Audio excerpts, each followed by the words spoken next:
Exercise 9.1 सवाल number सातवां आराम से सुनना। From a point on the ground, from the point on the ground, इधर इधर इधर, from the point on the ground, from the point on the ground. अगर सवाल समझ नहीं आएगा मैं 2 बार रिपीट करूंगा, 2 क्या 10 बार रिपीट करूंगा, बट बिल्कुल ध्यान से अच्छे से समझना। मैंने क्या बोला? From the point on the ground, ये सवाल की पहली लाइन है, ठीक। The angle of elevation of the bottom and the top of transmission tower fixed at the top of 20 meter high building is 45 and 65 respectively। मतलब ये कोई point है बी, मतलब बशीरा यहां पे खड़ा है और इसके सामने एक बिल्डिंग है। ये जो मैंने डंडा बनाया है ये क्या है? एक बिल्डिंग है। ऐसे मान लो कि ये बिल्डिंग है, मानने में क्या जाता है? ये बिल्डिंग है, ऐसे बिल्डिंग है, समझ आया कि नहीं है? इस पॉइंट से इतने दूर क्या है? बिल्डिंग है, ठीक। इसके ऊपर एक टावर लगा हुआ है। अभी तक मुझे इतना ही समझ आया और मैं आपको समझाने की कोशिश कर रहा हूं कि इसके ऊपर क्या लगा हुआ है? टावर। टावर कौन सा टावर? मान के चलो कि एयरटेल का टावर लगा हुआ है। इतनी बात समझ आई कि नहीं आई? अब देख, बोलता है जब बशीरा यहां से टावर के बॉटम में देखता है, यहां से, कहां से? ग्राउंड से इसके किसको देखता है? बॉटम को, मतलब टावर के फुट को देखता है। टावर के फुट को देखने का मतलब क्या हो गया? कि छत के टॉप को देखता है, यह भी बोल सकते हैं। बट लैंग्वेज क्या है? कि जब बशीरा यहां से टावर के फुट को देखता है तो वो एंगल ऑफ एलिवेशन बनाएगा। अब ये कितना एंगल ऑफ एलिवेशन बनाएगा? That is 45। समझ आया कि नहीं है? पक्का? और जब ये यहां से टॉप पे देखता है, किसके टॉप पे देखता है? टावर के टॉप पे देखता है, मतलब यहां से लाइन नहीं बाज रही, यहां से टावर के टॉप को देखता है तो कितना एंगल बना रहा है? 60 डिग्री, ठीक है। अब आराम से सुनना, पहले ये बी मान लिया, ये ए मान लो, ये पॉइंट सी मान लो और ये पॉइंट बना दो डी। मुझे बिल्डिंग की हाइट दे रखी है, बिल्डिंग की हाइट, गिवन बिल्डिंग की हाइट कितनी दे रखी है? बोलना जरा। 20 मीटर। समझ आया कि नहीं है? मतलब मुझे डीसी दे रखा है, डीसी मुझे दे रखा है। और आगे क्या बोलता है? बोलता है find the height of the tower. Find the, आपको क्या करना है? एसी निकालना है। एसी क्या करना है? एसी निकालना है। मतलब आपको ये वाली हाइट क्या करनी है? निकालनी। इतनी बात समझ आई कि नहीं आई? पक्का? मतलब आपको इधर एसी फाइंड करना है। एसी का मतलब क्या हो गया? हाइट ऑफ द टावर, मतलब टावर कितनी हाइट का है जो इस बिल्डिंग के ऊपर लगा हुआ। होप आपको इतना समझ आया होगा। मैंने आपको क्या समझाया उसको अच्छे से समझो। मैंने आपको यह समझाया कि एक बिल्डिंग है, उसके ऊपर टावर लगा हुआ है, जैसे अक्सर लगता है ना, एयरटेल का, जियो का टावर लगता है। बशीरा बिल्डिंग के साइड पे खड़ा है, जब वो टावर के बॉटम पे देखता है तो वो कितना एंगल बनाता है? 45। और जब वो टावर के ऊपर देखता है तो वो कितने एंगल बनाता है? 60। हमें बिल्डिंग की हाइट दी है, हमें बिल्डिंग की हाइट दी है, हमें क्या निकालना है? हमें एसी निकालना है। क्या निकालना है? एसी निकालना है। एसी मतलब हाइट ऑफ द टावर निकालना है। अब मेरी बिल्कुल बात अच्छे से समझना, कोशिश करना चीजों को समझने की, ठीक। मैं ऐसे ओरली आपको ये सवाल करवा रहा हूं अब, और लिखूंगा भी। अब ध्यान से पकड़ना मेरी बात को। देख, मैं बोल रहा हूं बी सी डी, क्या ये एक राइट ट्रायंगल है? बी सी डी, क्या ये एक राइट ट्रायंगल है? क्या इसका परपेंडिकुलर आपको पता है? क्या मैं इसका बेस निकाल सकता हूं? क्या ये tan 45 है? tan 45 is equal to 20 upon BD। tan 45 की वैल्यू क्या होती है? 1। BD उधर चला जाएगा, BD into 1 is equal to 20। मतलब आपका BD कितना निकलेगा? आपका BD कितना निकलेगा? 20। BD कितना निकलेगा? क्या 20 निकल गया? दूसरी ट्राइंगल लो, ADB। AD tan 60, सही बोल रहा हूं? tan 60 is equal to AD upon BD। AD upon पक्की बात है। क्या इससे आपका AD निकल जाएगा? आपको AD पता चल गया, आपको AD, क्या उसमें से जब आप BD निकाल लोगे आपको क्या पता चल जाएगा? क्या सवाल आसान है? सिर्फ आपको टिकल करना आना चाहिए। मैंने क्या बोला?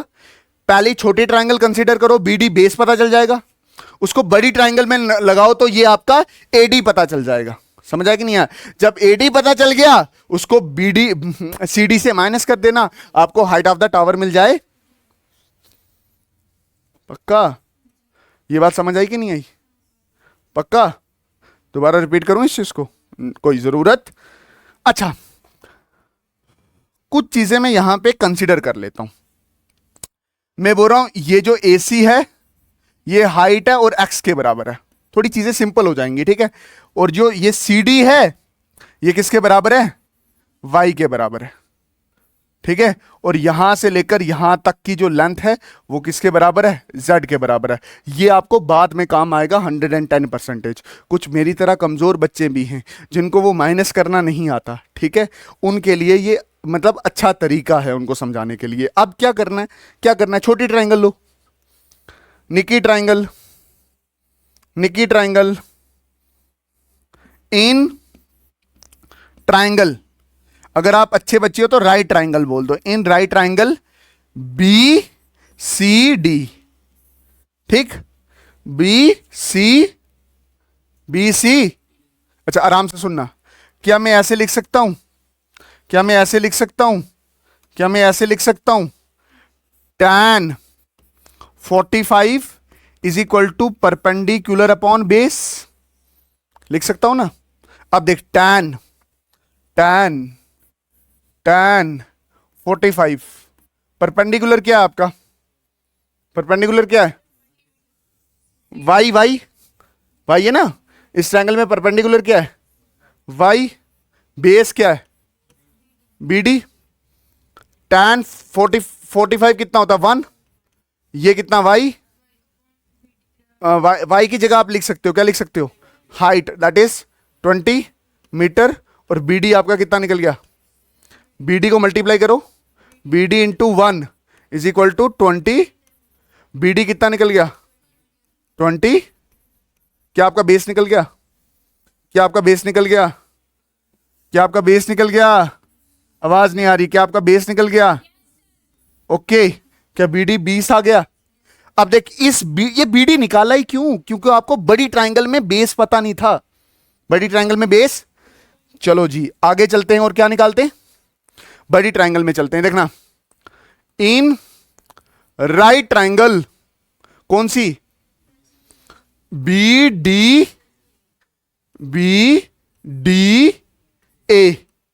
tan थीटा बड़ी ट्रायंगल में है, tan theta is equal to perpendicular upon, इस बार tan कितना लेंगे? 60। परपेंडिकुलर कितना है? Z। परपेंडिकुलर कितना है? ओके, Z ले लिया अपना। बेस आपने निकाल चुके हो, बेस BD है। बेस क्या है? बेस क्या है? पक्की बात है? दोबारा रिपीट करूं? कोई जरूरत? तू खुद देख, tan 60 इसका परपेंडिकुलर ये होगा Z, और बेस क्या रहेगा? 20 रहेगा। कितना आएगा? हाँ, under root is equal to Z upon BD कितना है? क्या Z की वैल्यू निकल जाएगी? Z upon 20 is equal to under root 3। Z is equal to 20 under root 3। क्या सही है? क्या रेशनलाइज करने की कोई जरूरत है? कोनो जरूरत नहीं है। क्यों जरूरत नहीं है? क्योंकि अंडर रूट इस बार न्यूमिनेटर में है, डिनोमिनेटर में होता तो हम पक्का 110% क्या करते, रेशनलाइज करते। अब देख देख देख देख, आराम से सुन।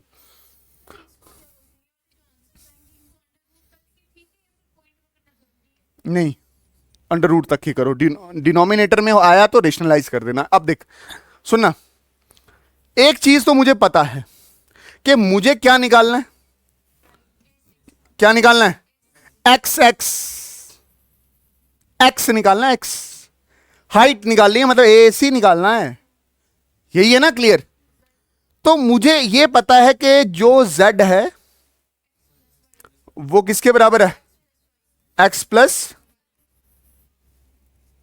जिशान की x यास्मीन थी, या जिशान की x यासिर था, नहीं यास्मीन, ठीक है ना।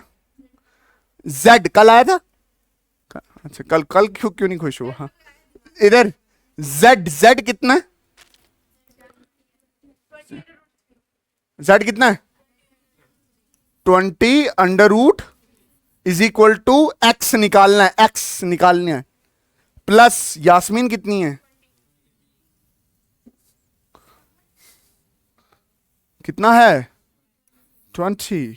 इसको परले पासे, इसको अगर परले पासे ले जाओगे तो -20 हो जाएगा इज इक्वल टू एक्स। कहां से क्या, अच्छा मैं बताता हूं कैंसल।